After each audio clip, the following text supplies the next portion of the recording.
Hello guys, ए plus प्रतिभा classes में आपका फिर से स्वागत है। और टॉपिक चल रहा था हमारा राजस्थान के पर्यटन केंद्र, पढ़ रहे थे हम जिले वाइज। तो आज बात करते हैं जोधपुर की। तो हेडिंग लगा लीजिए जोधपुर। इससे पहले शेखावाटी के कंप्लीट कर चुके हैं हम। देखिए जोधपुर लगा लीजिए। कहाँ के पढ़ेंगे? जोधपुर के पढ़ेंगे। तो जोधपुर में सबसे पहले क्या लिखेंगे? मेहरानगढ़ किला है। और देखने लायक क्या है? जसवंत है, मंडोर है, राम का ससुराल, कैलाना झील है, बालसमंद झील है। जोधपुर में हम इन सब की बातें करेंगे। तो सबसे पहले हम पढ़ेंगे कौन सा?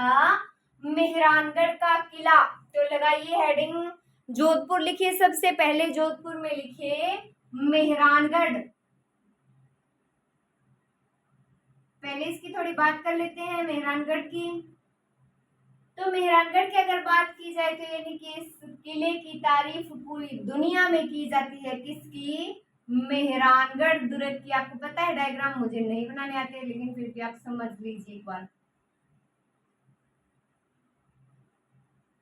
क्या है ये?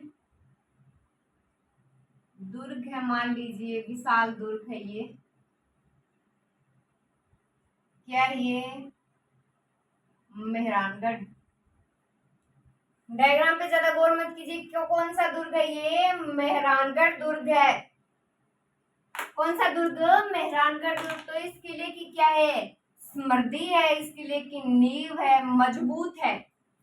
जो इसका रख रखाव है वो अच्छा है। इस किले का जोधपुर के जो क्षितिज और शोभायमान 125 मीटर 125 मीटर ऊंची सीधी पहाड़ी पर ये मेहरानगढ़ का किला है। ऐतिहासिक किला है, सबसे लोकप्रिय किलों में से है ये मेहरानगढ़ दुर्ग। तो इसके बारे में क्या कहा भी जाता है, किंवदंतियां भी प्रचलित है। तो मेहरानगढ़ का जो किला है वो आज भी जयपुर सेनाओं द्वारा इसके दूसरे द्वार पर किए गए तोप और हमले की गवाही देता है। तो ये बहुत ही उत्तम है। मेहराबदार झरोखे है, इसमें नक्काशीदार पट्टिकाएं है, सजावट युक्त मोती महल है, फूल महल है, जोगी महल है, शीश महल है। ये सारे भी मेहरानगढ़ दुर्ग में पढ़ेंगे। तो कौन सा दुर्ग है ये? मेहरानगढ़ दुर्ग। इसकी कुछ और बातें भी करते हैं। तो पहाड़ी की अगर बात की जाए तो कौन सी पहाड़ी पर है ये? जोधपुर की चिड़ियाटुक पहाड़ी पर है। ये कैसे पत्थर हैं? लाल बलुआ पत्थर हैं। ये समझने के लिए बता रही हूँ। क्या है ये? तो चिड़ियाटुक पहाड़ी पर बना है। पहाड़ी कौन सी है? तो इस पहाड़ी पर बना है और पहाड़ी का नाम है चिड़ियाटुक। चिड़ियाकुट भी देखने को मिल जाता है। एनसीईआरटी में क्या मिलेगा आपको? चिड़ियाटुक पहाड़ी है ये, चिड़ियाकुट पहाड़ी नहीं है। तो इस पहाड़ी पर किसे? लाल बलुआ पत्थर से निर्मित है। लाल बलुआ पत्थर से निर्मित है। और क्या कहा जाता है इसे? मयूर ध्वजगढ़। मयूर की आकृति, मयूर ध्वजगढ़ गढ़ चिंतामणि भी से कहा जाता है। तो यहाँ महाराजा मानसिंह द्वारा स्थापित क्या है? पुस्तक प्रकाश संग्रहालय है, पुस्तकालय है, वो आज भी क्या है? कार्यरत है। तो मेहरानगढ़ दुर्ग की अगर बात की जाए तो चामुंडा माता का मंदिर है। कौन सा? चामुंडा माता का और नागणेची माता। चामुंडा माता और नागणेची माता का मंदिर है। तो ये किले में लंबी दूरी तक मार करने वाली प्राचीन तोपे भी हैं। पीछे दुर्ग जब मैंने पढ़ाए थे तो हम उनमें पढ़ चुके हैं ट्रिक के साथ। शंभू गजनी किला कड़की भवानी धूल में, ये सारी इसमें तोप है। तो कीरत सिंह सोडा और धन्ना अन्य इसकी छतरियां भी। जो धन्ना है कीरत है, सोडा कीरत सिंह सोडा है, उसकी छतरी भी कहाँ है? मेहरानगढ़ दुर्ग में है। तो बात करते हैं मेहरानगढ़ दुर्ग की। लगा लीजिए हेडिंग जोधपुर लगाइए। जोधपुर में लिखिए मेहरानगढ़। तो बात करते हैं मेहरानगढ़ की।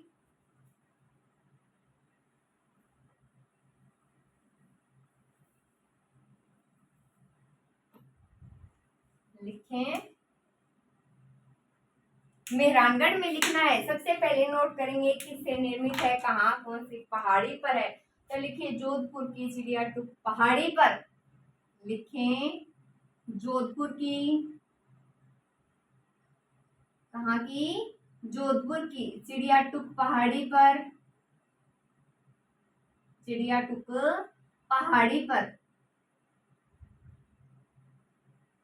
पहाड़ी पर लाल बलुआ पत्थर से बना। एक ही लाइन में सारी बातें नोट करेंगे, आप देखते जाइए, साथ साथ नोट कीजिए। लाल पहाड़ी पर कौन सी चिड़िया टुक पहाड़ी पर लाल बलुआ पत्थर से, लिखें लाल बलुआ पत्थर से, पत्थर से बना यह किला, बना यह किला किसके द्वारा, राव जोधा द्वारा, लिखे राव जोधा द्वारा 1459। कब? 1459 ईस्वी में बनवाया गया।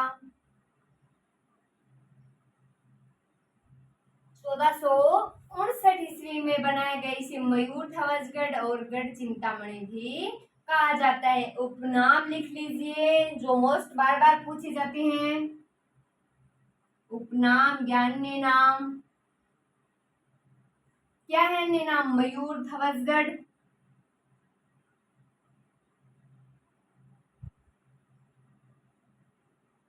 काकमुखी, गढ़ चिंतामणि,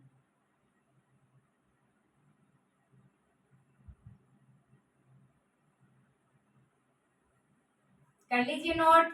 तो दुर्ग के अंदर मोती महल, फतेह महल, फूल महल जो देखने योग्य दर्शनीय स्थल हैं वो लिखें। लिखें दुर्ग के अंदर मोती महल,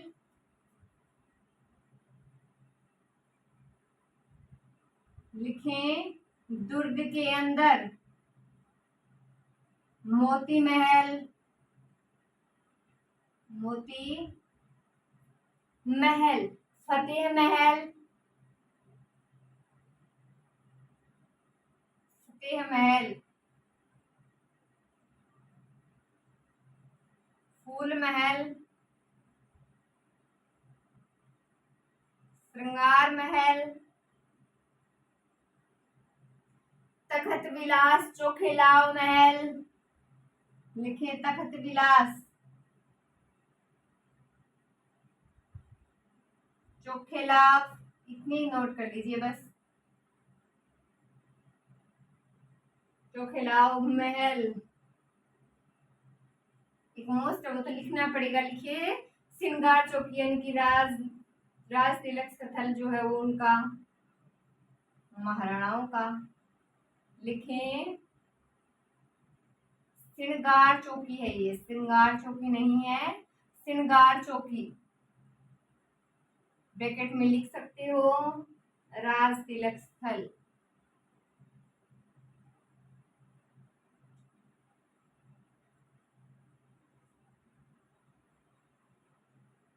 आदि हैं।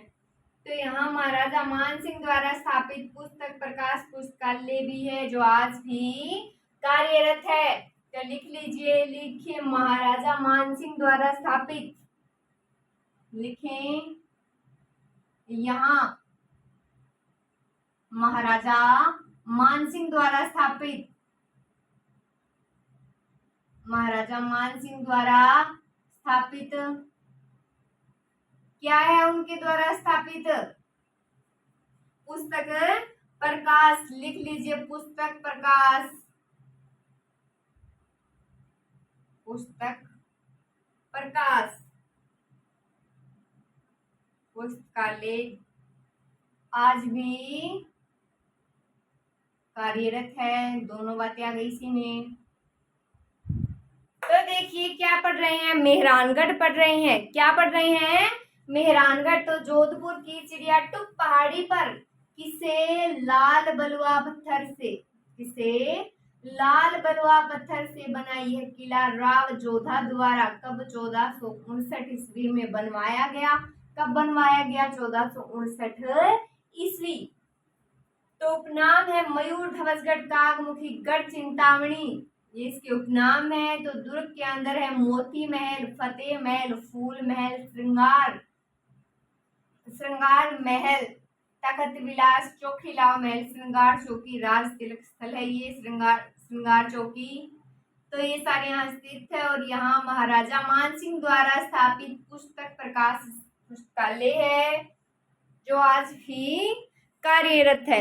एक बार फिर से लगाएंगे रीडिंग। तो जोधपुर का जो दुर्ग है मेहरानगढ़ किस पहाड़ी पर है? चिड़ियाटूप पहाड़ी पर। किससे निर्मित है? लाल बलुआ पत्थर से। तो जोधपुर के मेहरानगढ़ दुर्ग का निर्माण किसने करवाया? राव जोधा ने 1459 ईस्वी। निकल गए ना कितने क्वेश्चन। मयूर ध्वजगढ़ किस किले का उपनाम है? मेहरानगढ़ का। तो मोती महल, फतेह महल, मोती महल तो लगभग मिल जाएंगे आपको, ये ज्यादा नहीं पूछे जाते मोती महल फतेह महल, क्योंकि ये लगभग जो दुर्ग है उनमें देखने को मिल जाते हैं। लेकिन श्रृंगार चौकी और चोखेला महल तख्त विलास ये आपको याद रखने हैं। और पुस्तक प्रकाश पुस्तकालय कहाँ है? मेहरानगढ़ दुर्ग या गागरोन दुर्ग, जालोर दुर्ग, सिवाना दुर्ग, कहाँ? मेहरानगढ़ दुर्ग, जोधपुर। पुस्तक प्रकाश पुस्तकालय जो आज भी कार्यरत है। तो आगे लिखेंगे इसमें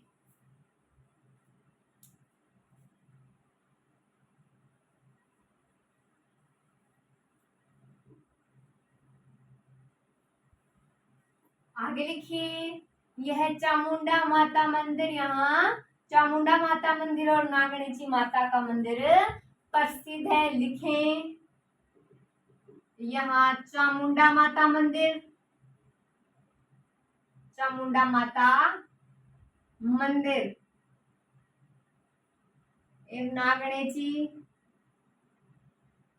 नागणेची माता मंदिर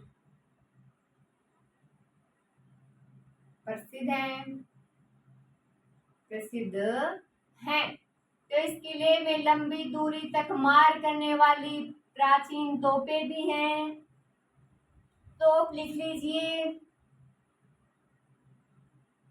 कौन कौन सी तोप है लिखे। किलकिला, किलकिला, शंभू बाण, गजनी,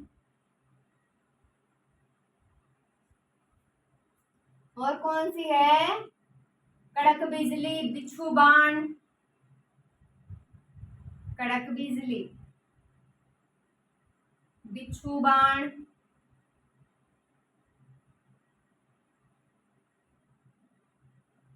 बिच्छू बाण।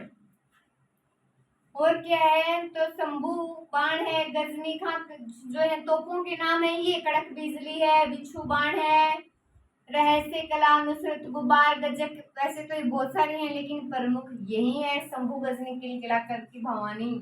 एक भवानी भी है, एक धूलवाणी भी है, ये आप थोड़ी याद रखिए। तो देखिए, कीरत सिंह सोढ़ा और धन्ना एवं भीमा यानी मामा भांजा की छतरी भी इस किले में स्थित है। ये नाम लिख लीजिए सिर्फ, मामा भांजा की छतरी, मामा भांजा की छतरी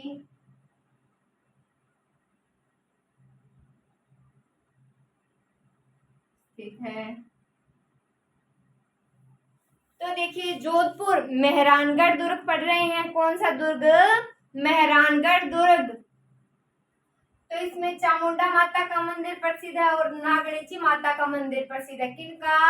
एक तो चामुंडा माता का मंदिर और एक नागणेची माता का मंदिर प्रसिद्ध है। तो देखिए, तोपों के नाम अगर गजनी, किलकिला, शंभू बाण, गजनी, कड़क बिजली, बिच्छू बाण, भवानी और धूलवाणी। इनकी हमने पीछे ट्रिक भी बनाई थी, शंभू, गजनी, किलकिला, कड़की, भवानी, धूल में। और क्या है दुर्ग में? तो मामा भांजा की छतरी भी यहाँ स्थित है। तो ये हो गई बात मेहरानगढ़ किले की। अब लिख लीजिए जसवंत थड़ा। तो बात करते हैं जसवंत थड़ा की, जोधपुर के पर्यटन के अंदर देख रहे हैं। लिख लीजिए जसवंत थड़ा।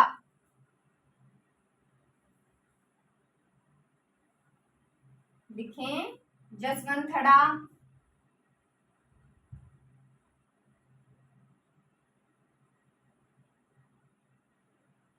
जसवंत थड़ा तो 19वीं सदी के अंत में निर्मित है। सफेद संगमरमर की एक इमारत है, आकर्षक इमारत है। किससे निर्मित है?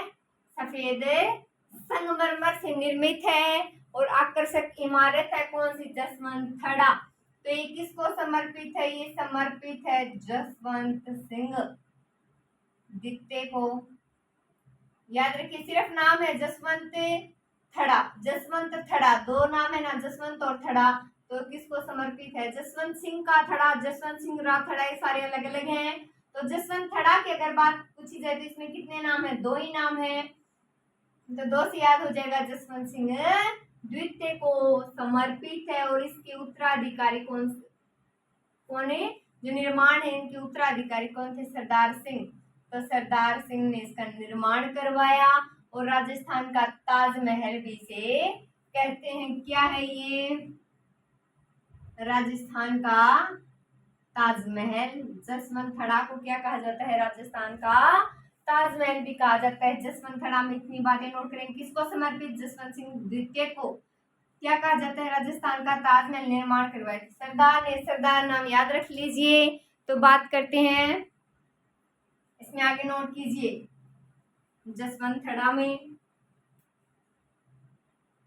लिखें 19वीं सदी के अंत में निर्मित, लिखें 19वीं सदी के अंत में निर्मित सफेद संगमरमर का, लिखें सफेद संगमरमर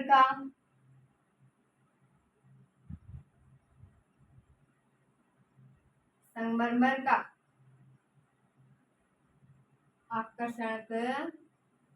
आकर्षण स्मारक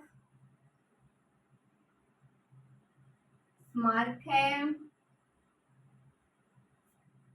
और समर्पित, देखिए किसको समर्पित है, जसवंत सिंह द्वितीय को, लिखें जसवंत सिंह द्वितीय को समर्पित है। किसे है, जसवंत सिंह द्वितीय को। तो इसका निर्माण है उनके उत्तराधिकारी सरदार सिंह ने करवाया था, ये बात लिख लीजिए, निर्माण में लिख लीजिए सरदार सिंह, निर्माण लगाइए,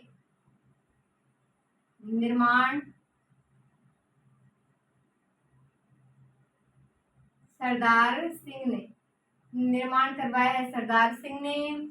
और किसे समर्पित है, जसवंत सिंह द्वितीय को। और क्या कहा जाता है, उपनाम लिख लीजिए इसका, राजस्थान का ताजमहल, उपनाम में लिखिए, पूरी लाइन लिखने की आवश्यकता नहीं है, इतने में आप समझ जाएंगे।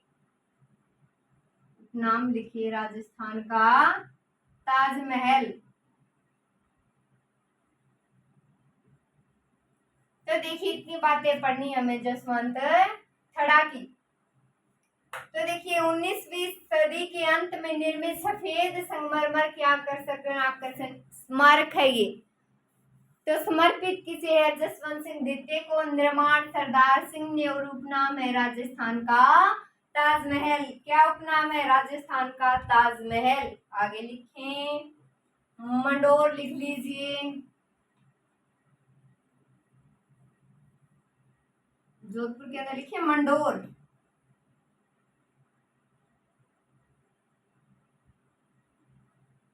लिखें मंडोर। तो प्राचीन नाम था मांडवपुर, प्राचीन समय में ये क्या है,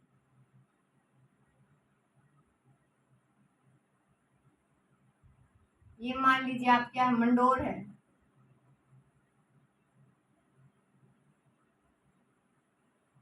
ये कुछ नगर है, तो मंडोर है। तो इस स्थान का प्राचीन नाम ये था क्या, पहले था ये मांडवपुर, क्या था, मांडवपुर था। तो प्राचीन समय में मारवाड़ की राजधानी हुआ करता था ये मंडोर, क्या था, मारवाड़ की राजधानी, प्राचीन समय की बात हो रही है, तो मारवाड़ की राजधानी हुआ करता था। और एक किंवदंती के अनुसार क्या है, ये रावण का ससुराल भी कहाँ था, मंडोर, रावण का ससुराल मंडोर था। तो सदियों से होली के दूसरे दिन रावण का मेला लगता है, क्या लगता है, मेला। तो यहाँ किसका मेला लगता है, तो रावण का मेला लगता है मंडोर में। तो इस क्षेत्र ने अपने ऐतिहासिक महत्व बना रखा है। यहाँ जोधपुर के पूर्व शासक के स्मारक हैं, स्मारकों की छतरियां हैं जोधपुर के शासकों की। तो राजस्थान स्थापत्य कला से बनी परंपरागत छतरियां जो है, उन छतरियों की अपेक्षा हिंदू मंदिरों की संरचना पर ये आधारित है। किसकी बात हो रही है? मंडोर की। तो किसका? मारवाड़ की राजधानी। प्राचीन समय में रावण का ससुराल, प्राचीन नाम मांडवपुर, रावण का मेला लगता है। ये बात तो यही याद हो गई, नोट कर लेते हैं। अब आगे इसमें लिखे मंडोर में, लिखे मंडोर,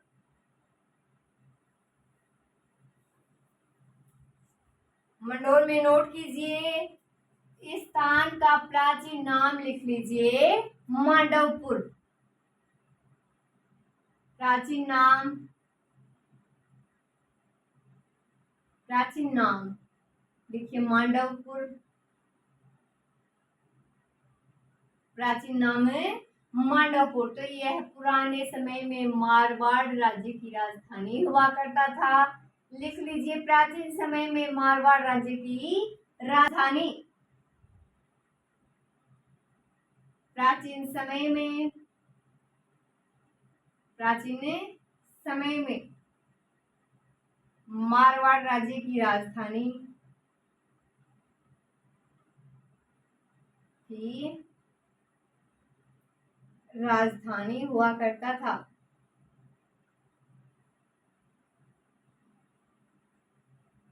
बस हो गई ये बात। तो क्या था? यहाँ रावण का ससुराल यही था। सर्दियों से यहाँ होली के दूसरे दिन रावण का मेला लगता है। तो जो मारवाड़ की प्राचीन राजधानी मंडोर जोधपुर के उत्तर में स्थित है। तो लिखेंगे ये बात, लिखिए यहाँ रावण का ससुराल यही था।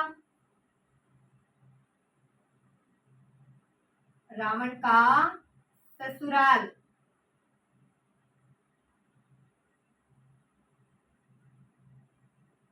यही था। तो होली के दूसरे दिन रावण का मेला लगता है। ये बात भी लिख लीजिए, होली के दूसरे दिन, दूसरे दिन रावण का मेला लगता है।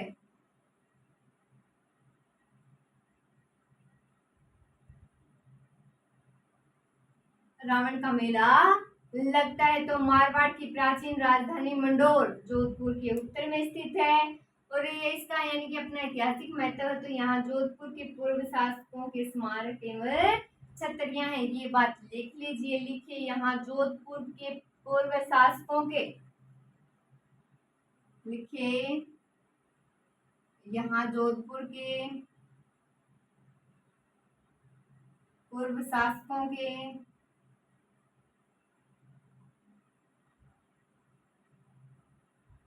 स्मारक एवं छतरियां हैं। लिख लीजिए स्मारक एवं क्या है? छतरियां हैं। तो जोधपुर मंडोर पढ़ रहे हैं। जोधपुर में क्या पढ़ रहे हैं? मंडोर। तो प्राचीन नाम है मांडवपुर। क्या नाम है?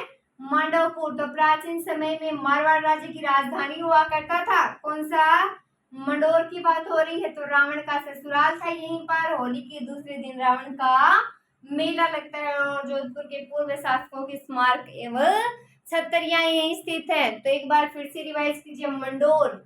इतनी ही बातें परीक्षा में पूछी जाती हैं जो हमने इतनी सी नोट कर ली। अगर पूरा लिखती तो बहुत बड़ा हो जाता है। इसका प्राचीन नाम है मांडवपुर। प्राचीन समय में मारवाड़ राज्य की राजधानी हुआ करता था। और कहा जाता है कि यहाँ पर रावण का ससुराल था। और तो और यहाँ पर होली के दूसरे दिन रावण का मेला लगता है। तो ये बात हमने छोटी छोटी भाषा में छोटी छोटी बातें नोट कर ली, एकदम शॉर्ट। तो देखिए, प्राचीन नाम मांडवपुर और मारवाड़ राज्य की राजधानी हुआ करता था। रावण का ससुराल था यहीं पर। और होली के दूसरे दिन रावण का मेला लगता है। और जोधपुर के पूर्व शासकों की स्मारक एवं छतरियां यहाँ पर स्थित है। आगे लिखें कायलाना झील, लिखें कायलाना झील।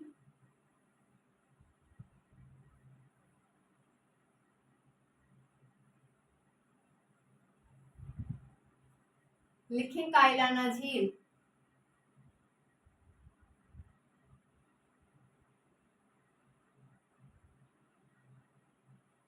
कौन सी झील पढ़ रहे हैं?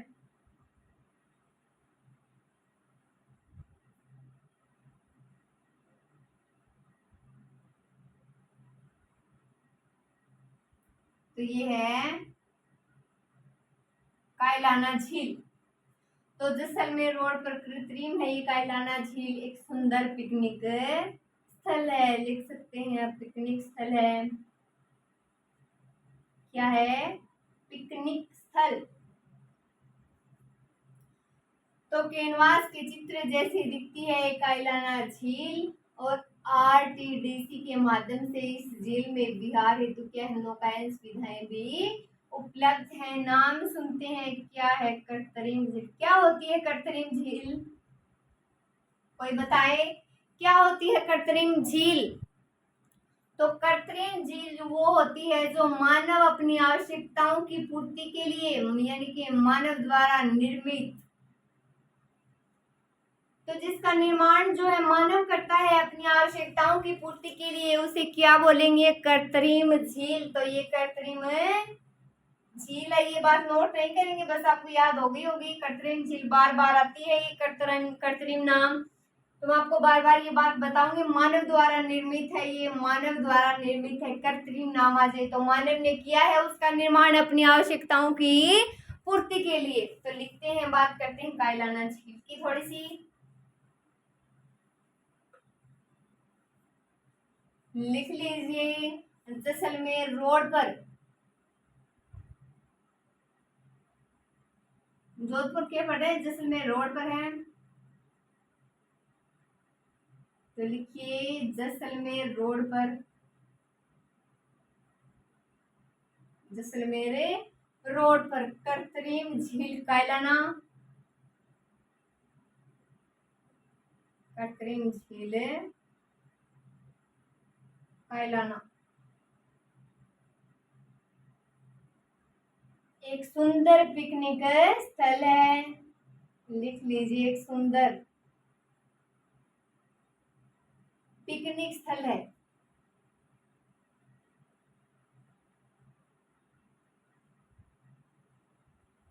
पिकनिक स्थल है। तो आरटीडीसी के माध्यम से इस झील में विहार हेतु नौकायन सुविधाएं भी उपलब्ध हैं। लिख लीजिए,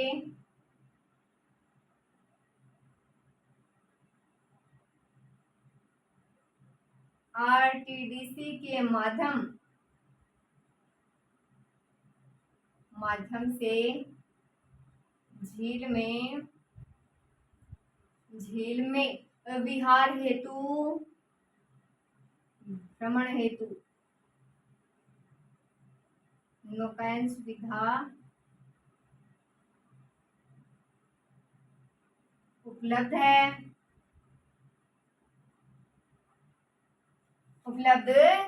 तो जैसलमेर रोड पर कृत्रिम झील कायलाना, कृत्रिम झील कायलाना एक सुंदर पिकनिक स्थल है, और आरटीडीसी के माध्यम से झील में विहार हेतु नौकायन सुविधा उपलब्ध है। आगे लिखें माचिया सफारी उद्यान। लिखें माचिया सफारी उद्यान, जोधपुर में लिखना है। आगे लिखिए माचिया सफारी उद्यान। तो बात करते हैं माचिया सफारी उद्यान की। तो जैसलमेर मार्ग पर कायलाना झील से लगभग 1 किलोमीटर दूर है ये माचिया सफारी उद्यान। तो ये पक्षी विहार है। तो यहाँ जैसे ये घास हो गई, कुछ पक्षी हैं, तो क्या है, पेड़ पौधे हैं। सिर्फ आपको समझाने के लिए है सिर्फ।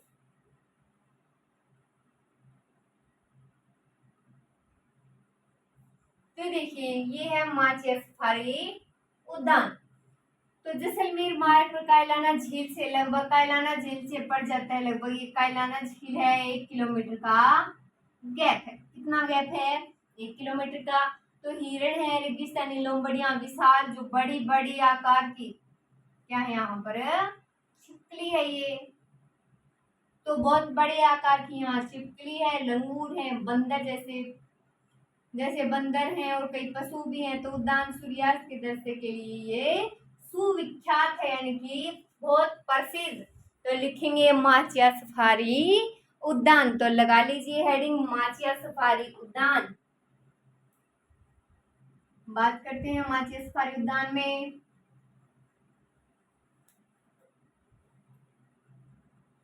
तो जैसलमेर मार्ग पर कायलाना झील से लगभग 1 किलोमीटर दूर माचिया सफारी उद्यान स्थित है। लिखेंगे जैसलमेर मार्ग पर, लिखिए इसमें जैसलमेर मार्ग पर कायलाना झील से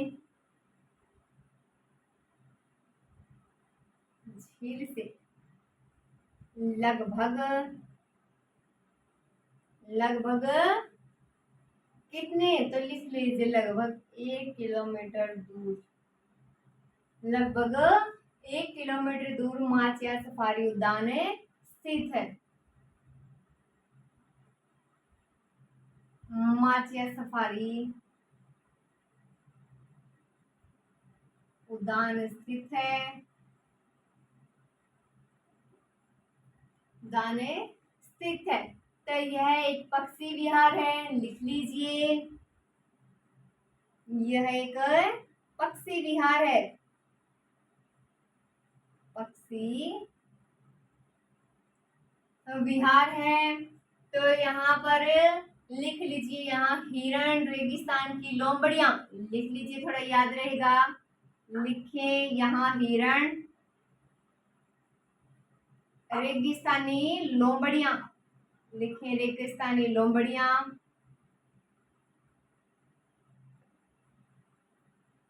रेगिस्तानी लोमड़ियां, विशाल छिपकली,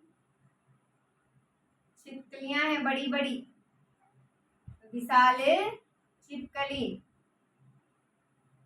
छिपकली, नीलगाय, खरगोश, जंगली बिल्ली, लिखे खरगोश, जंगली बिल्ली, जंगली बिल्ली। वो कई पशु पाए जाते हैं, सीधा ये लिख लीजिए, कई पशु पाए जाते हैं। तो शाम का जो दृश्य है वो देखने लायक होता है, वो प्रसिद्ध है। शाम के समय में बहुत ही सुंदर दृश्य दिखाई देता है। तो लिख लीजिए माचिया सफारी उद्यान स्थित कहाँ है? जोधपुर के पर्यटन पढ़ रहे हैं, कहाँ के पढ़ रहे हैं? जोधपुर के।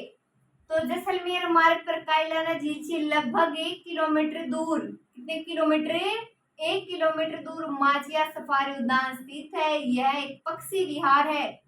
यहाँ हिरण, रेगिस्तानी लोमड़ियां, विशाल छिपकली, नीलगाय, खरगोश, जंगली बिल्ली और कई सारे पशु यहाँ पाए जाते हैं। तो अब लिख लीजिए आप बालसमंद झील। बात करते हैं बालसमंद झील की। तो लिखे बालसमंद झील।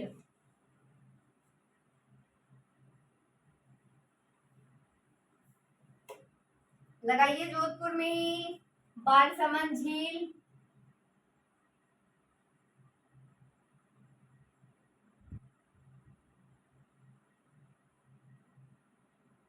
बालसमंद झील।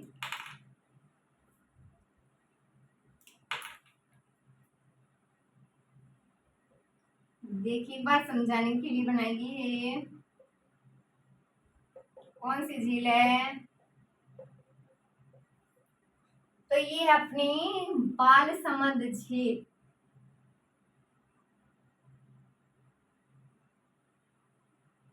डायग्राम से थोड़ा जल्दी याद होता है। बालसमंद झील। तो देखते हैं बालसमंद झील में क्या है विशेष। तो जो बालसमंद झील है जोधपुर से लगभग 5 किलोमीटर की दूरी पर जोधपुर मंडोर रोड पर बालसमंद झील स्थित है। तो इसका निर्माण हुआ था 1159 ईस्वी। निर्माण कब हुआ इसका? 1159 ईस्वी। तो 1159 में इसका निर्माण है और विशाल जल है, इसमें बहुत सारा जल है। तो इसका निर्माण जल स्रोत के लिए, इसके लिए जल स्रोत के लिए किया गया। तो बाद में बालसमंद झील के किनारे क्या बनाया गया? एक ग्रीष्म महल निर्मित किया गया। यहाँ किया गया फिर निर्मित ग्रीष्म महल। ग्रीष्म महल तो हरे भरे बागानों से घिरा है। ये हरे भरे पेड़ पौधे हैं, बागान है, तो बागानों से घिरा है। पशु पक्षी जैसे कि क्या है, ये पशु पक्षी हैं ये। तो यहाँ भी वो विचरण कर लेते हैं। झील के बाहर क्या करते हैं? विचरण करते हैं पशु पक्षी, लोमड़ी, मोर यहाँ पाए जाते। तो ये झील जो है पर्यटकों को और स्थानीय लोगों के लिए एक लोकप्रिय स्थल बन गई है। निर्माण 1159, बोलिए एक बार, निर्माण 1159 जल स्रोत के लिए किया गया। निर्माण की अगर बात करें तो बालसमंद झील है ये, तो ग्रीष्म महल यहाँ निर्माण किया गया। बहुत सारे पेड़ पौधे हैं इसके आसपास, तो पशु पक्षी भी यहाँ पाए जाते हैं। लिख लीजिए आप बालसमंद झील। इसके बाद देखते हैं बालसमंद झील में नोट करेंगे। तो लिखिए बालसमंद झील और इसमें लिखना स्टार्ट कीजिए।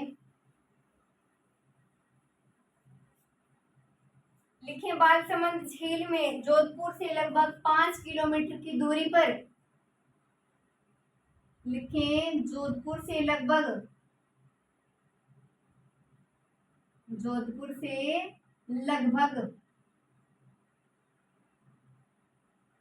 5 किलोमीटर की दूरी पर, कितने? 5 किलोमीटर की दूरी पर जोधपुर मंडोर रोड पर, जोधपुर मंडोर रोड पर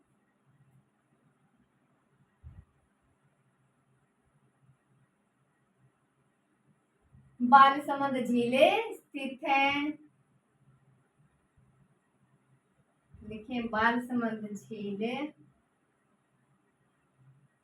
स्थित है, बालसमंद झील स्थित है। तो इसका निर्माण 1159 ईस्वी में, लिखे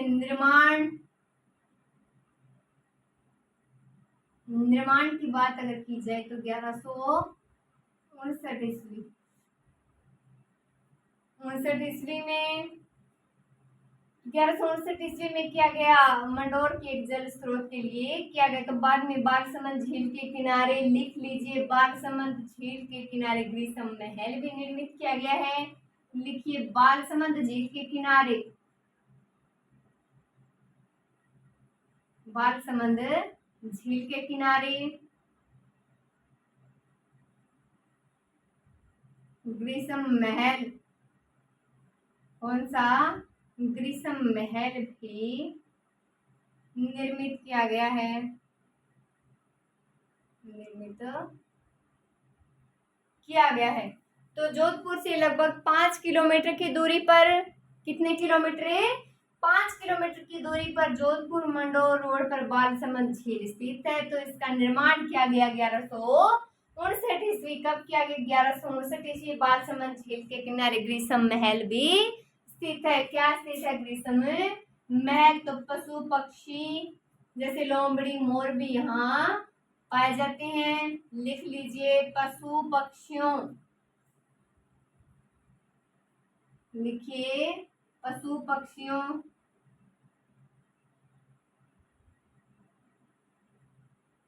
जैसे मोर, लोमड़ी है, यहाँ पाए जाते हैं। तो जोधपुर से लगभग 5 किलोमीटर की दूरी पर जोधपुर मंडोर रोड पर बालसमंद झील स्थित है। निर्माण 1159 बालसमंद झील के किनारे ग्रीष्म महल भी निर्मित किया गया है। पशु पक्षियों जैसे मोर लोमड़ी भी यहाँ पाए जाते हैं। तो ये हो गए हमारा जोधपुर के पर्यटक केंद्र कंप्लीट। अब लिख लीजिए करौली। करौली देखते हैं, करौली लिखिए।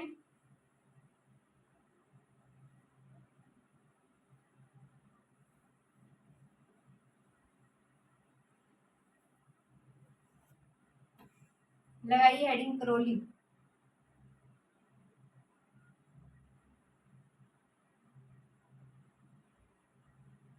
करौली लगाइए। सबसे पहले लिखिए, क्या लिखेंगे? केला देवी मंदिर, या फिर इसके आगे लिख लीजिए केला देवी मंदिर। केला देवी मंदिर लगा लीजिए। नई हेडिंग लगानी है आपको करौली, और करौली में लिखना है केला देवी मंदिर।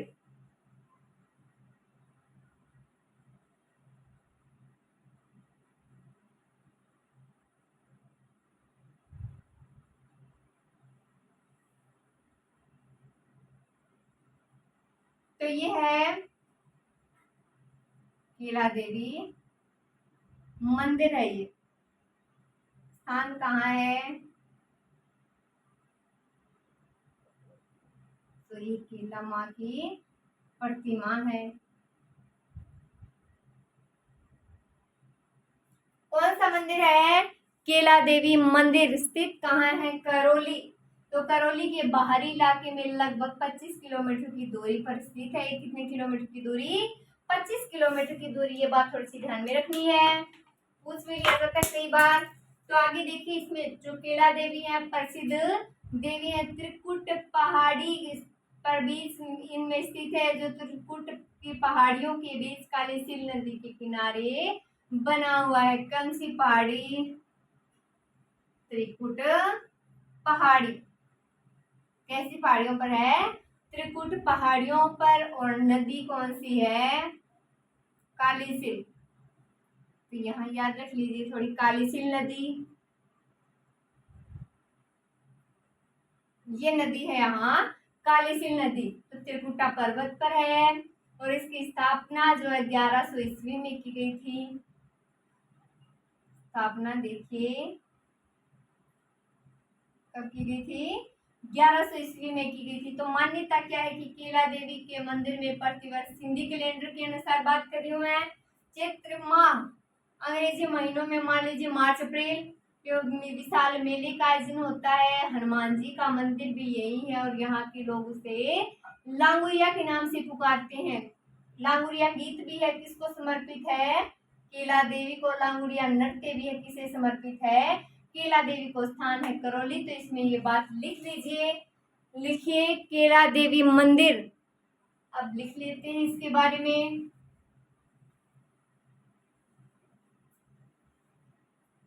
लिखिए आगे, करौली के बाहरी इलाके में। लिखें करौली के बाहरी इलाके में। बाहरी इलाके में करौली के बाहरी इलाके में लगभग 25 किलोमीटर दूरी पर, लगभग कितना?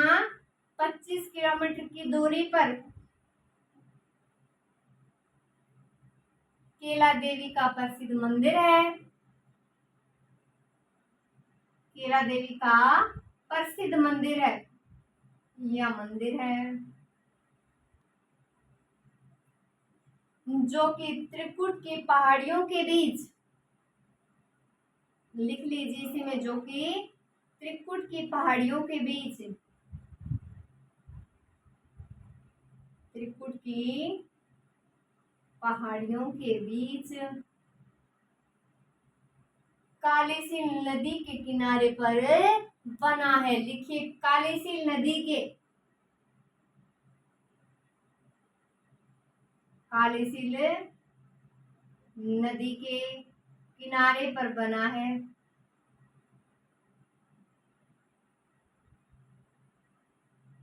किनारे पर बना है। तो यह मंदिर देवी के 9 शक्तिपीठों में से एक माना जाता है। दुर्गा माँ के जो शक्तिपीठ है उनमें से एक माना जाता है। तो ये बात लिखेंगे, लिखिए यह मंदिर देवी के 9 शक्तिपीठों में से, यह मंदिर देवी के 9 शक्तिपीठों में से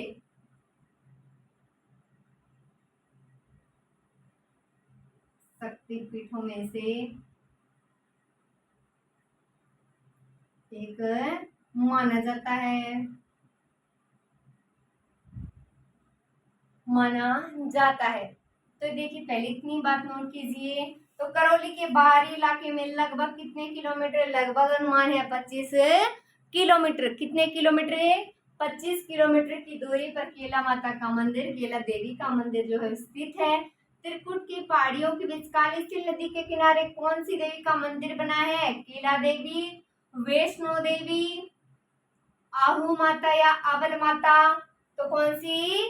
केला देवी माता काली सिंध नदी के किनारे पर बना है। तो यह मंदिर देवी के 9 शक्तिपीठों में से एक माना जाता है। कितने में से?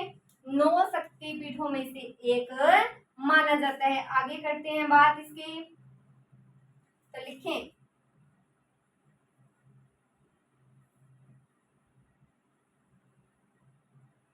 आगे लिखिए, लिखिए ऐसी मान्यता है, मान्यता देख लेते हैं। लिखिए ऐसी मान्यता है। कैसी मान्यता है? केला देवी के मंदिर में, केला देवी के मंदिर में,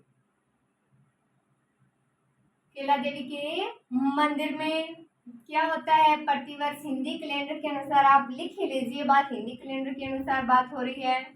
लिखिए मंदिर में प्रतिवर्ष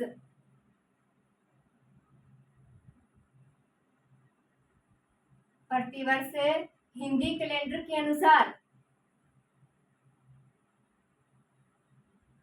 हिंदी कैलेंडर के अनुसार कौन सा माह है? चैत्र माह। लिख लीजिए मार्च अप्रैल, मार्च अप्रैल में विशाल मेले का आयोजन किया जाता है। लिखिए चैत्र माह में विशाल मेले का, विशाल मेले का आयोजन किया जाता है, आयोजन किया जाता है। तो यहाँ हनुमान जी का मंदिर भी है जिसे लोग लांगुरिया नाम से पुकारते हैं। लिखिए, क्या लिखना है? लिखिए यहाँ पर कौन सा मंदिर है? हनुमान जी मंदिर भी है। लिखें यहाँ पर हनुमान जी मंदिर भी है,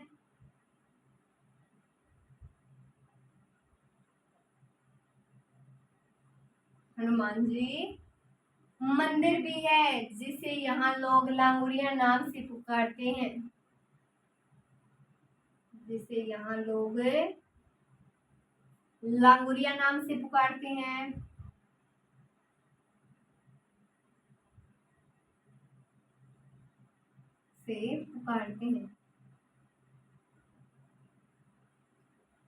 तो नोट कीजिए क्या मान्यता है? ऐसी मान्यता है कि केला देवी के मंदिर में, केला देवी के मंदिर में प्रतिवर्ष हिंदी कैलेंडर के अनुसार चैत्र माह में मार्च अप्रैल में विशाल मेले का आयोजन किया जाता है, विशाल मेले का आयोजन किया जाता है। और यहाँ पर हनुमान जी मंदिर भी है जिसे लोग यहाँ लांगुरिया नाम से पुकारते हैं।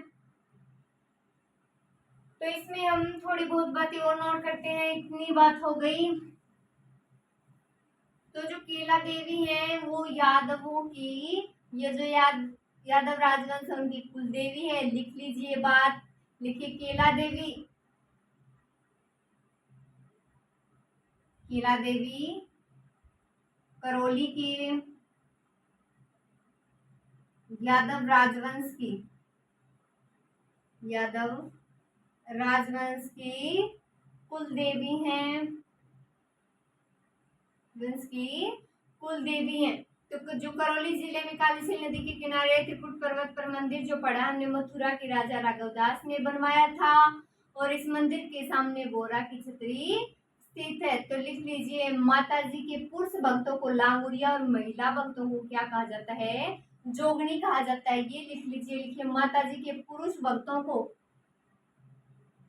लिखें माता जी के पुरुष भक्तों को, पुरुष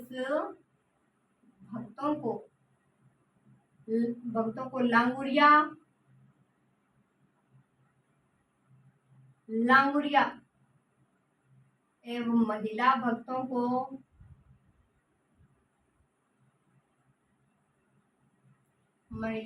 को क्या कहा जाता है? जोगनी, जोगनी कहा जाता है। तो ये बात और नोट कर लीजिए केला देवी में। तो केला देवी किन की कुल देवी है? करौली के यादव राजवंश की। किन की है?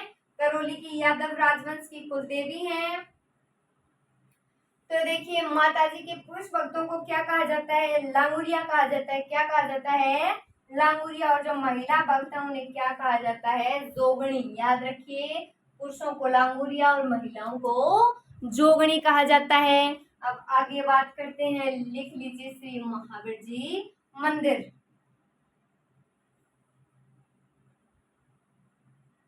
करौली में नोट करना है, लिखेंगे श्री महावीर जी मंदिर।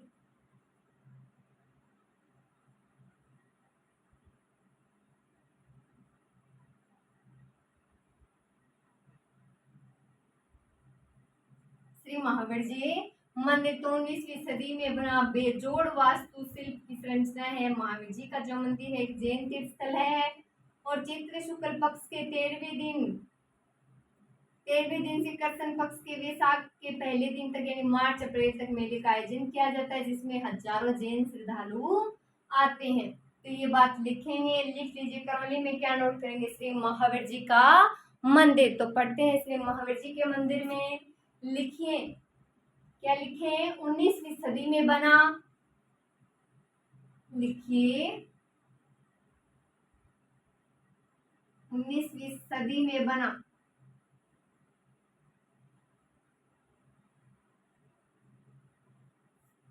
सदी में बना बेजोड़ वास्तुशिल्प की संरचना है। बेजोड़ वास्तुकला की संरचना है, संरचना है। श्री महावीर जी का मंदिर लिख लीजिए, श्री महावीर जी का मंदिर, मंदिर जो कि एक जैन तीर्थ स्थल है, जो कि एक जैन तीर्थ स्थल है।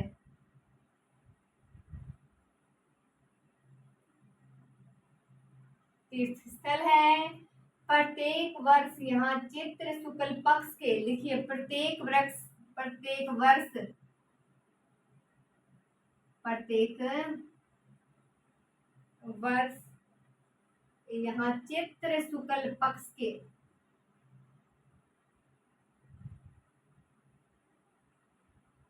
पक्ष के 13वें दिन से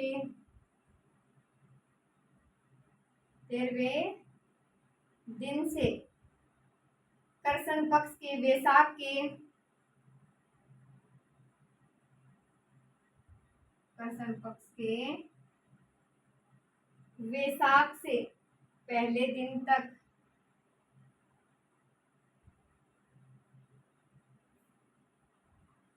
यानी मार्च अप्रैल एक मेले का आयोजन किया जाता है, मेले का आयोजन किया जाता है।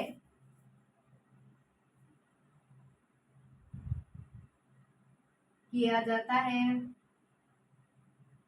जिसमें हजारों जैन श्रद्धालु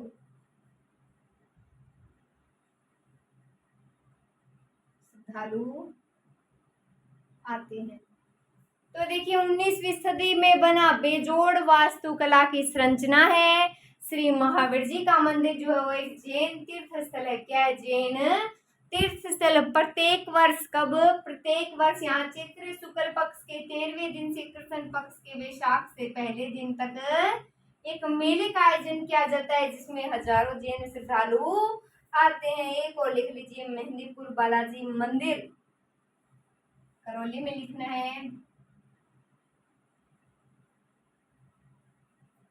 लिखें मेहंदीपुर बालाजी मंदिर।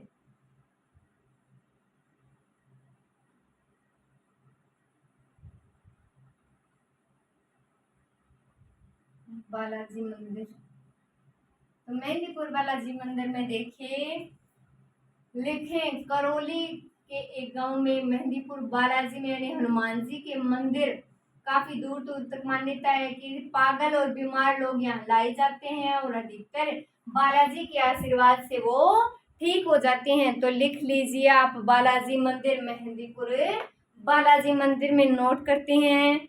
लिखे करौली की एक गांव, लिखे करौली के एक गांव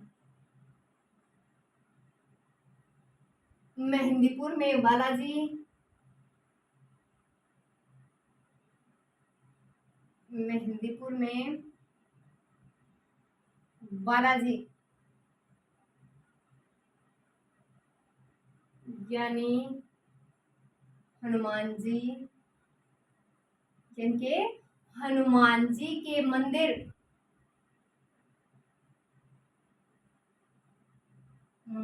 की काफी दूर दूर तक ये मान्यता है। क्या मान्यता है वो देखिए कि मान्यता के अनुसार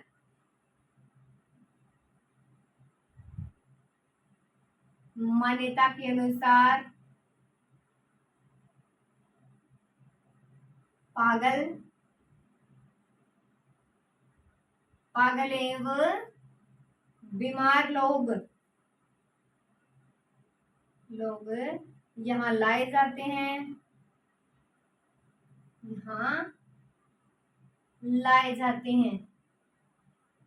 और बालाजी के आशीर्वाद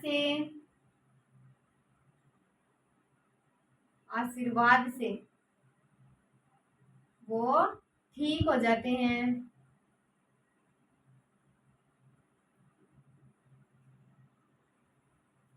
तो देखिए करौली गांव के मेहंदीपुर, कौन सा गांव है? करौली का मेहंदीपुर गांव है। तो बालाजी यानी कि हनुमान जी के मंदिर जो है वो काफी दूर दूर तक प्रचलित हैं। और मान्यता क्या है? मान्यता ये है कि यहाँ पर पागल और बीमार यानी कि जो मानसिक रूप से बीमार पागल है बीमार है वो लोग यहाँ पर लाए जाते हैं और बालाजी उनको आशीर्वाद देते हैं यहाँ लाने पर, और वो क्या हो जाते हैं? ठीक हो जाते हैं। तो अब आगे हमें क्या पढ़ना है? कोटा पढ़ेंगे। तो ये बात हो गई हमारी करौली की।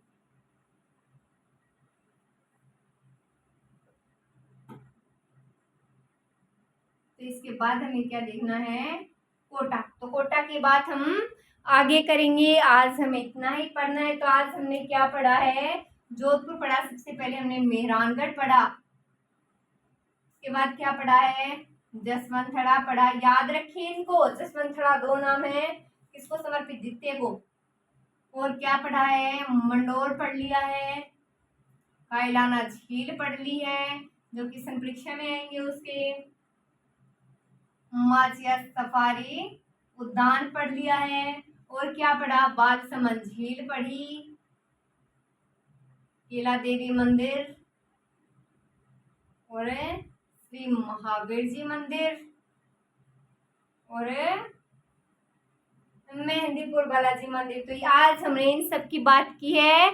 आप थोड़ा सा इनको रिवाइज कर लीजिएगा, परीक्षा में इनसे बहुत बार क्वेश्चन पूछे जाते हैं और जो परीक्षा में आने वाली बात है सारी की सारी हमने इनमें कर ली है। तो कल की वीडियो में हम बात करेंगे कोटा के बारे में।